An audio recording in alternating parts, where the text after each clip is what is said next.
A presença no sótão. Eduardo estava exausto, mas o sono parecia escapar de suas pálpebras pesadas naquela noite.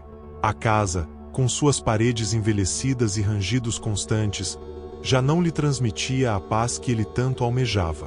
O campo vasto ao redor, envolto por uma névoa que nunca dissipava, transformava o cenário em uma prisão sem grades. Ele se forçava a acreditar que o isolamento era uma bênção, mas a verdade era que algo naquela casa o incomodava desde o dia em que se mudou. Pouco antes da meia-noite, o silêncio na casa foi rompido. No começo, ele achou que estava ouvindo o vento, mas o som se intensificou. Passos arrastados, pesados, vinham de cima, do sótão que ele ainda não tinha tido coragem de explorar. O som se repetiu, como se alguém, ou algo, estivesse andando por lá. Eduardo sentiu um calafrio subir por sua espinha, e seu corpo se arrepiou. O desconforto crescia a cada minuto, como se a casa estivesse esperando algo acontecer. Ele tentou ignorar, mas os passos continuavam, lentos, compassados, como se uma presença invisível caminhasse deliberadamente para assustá-lo. Não pode ser nada, ele sussurrou para si mesmo. Tentou focar no livro que segurava, mas as palavras haviam perdido o sentido. O silêncio ao redor, entrecortado apenas pelos passos distantes, parecia vivo, pulsante, como se algo o observasse. Era uma sensação sufocante, de que ele não estava sozinho. Decidido a confrontar o medo, pegou sua lanterna e subiu as escadas.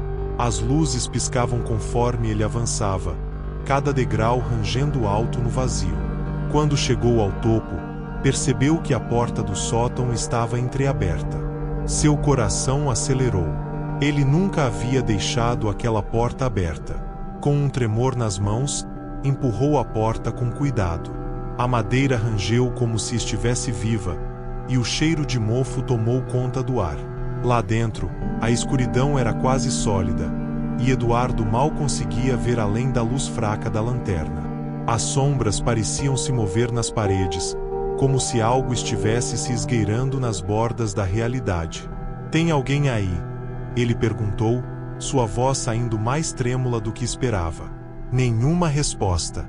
Mas os passos recomeçaram, desta vez bem atrás dele. Virou-se abruptamente, a luz tremulando, e então a viu, a coisa. Uma figura alta, deformada, sua pele esticada sobre ossos angulosos, como um cadáver há muito esquecido.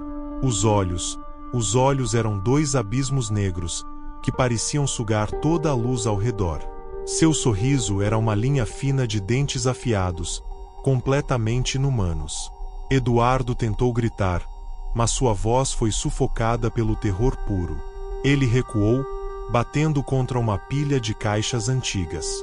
A lanterna caiu de sua mão, rolando até os pés da criatura, a luz iluminando brevemente aquele rosto distorcido e morto, antes de apagar. A escuridão o envolveu completamente. No vazio, Eduardo ouvia a respiração da coisa, lenta, profunda, como se saboreasse o medo dele. Cada passo da criatura era um golpe na sua sanidade, aproximando-se cada vez mais. O som dos pés arrastados ecoava, e ele pôde sentir o cheiro pútrido de carne em decomposição. Com o desespero tomando conta de seus músculos, ele correu para a porta, mas esta não se movia.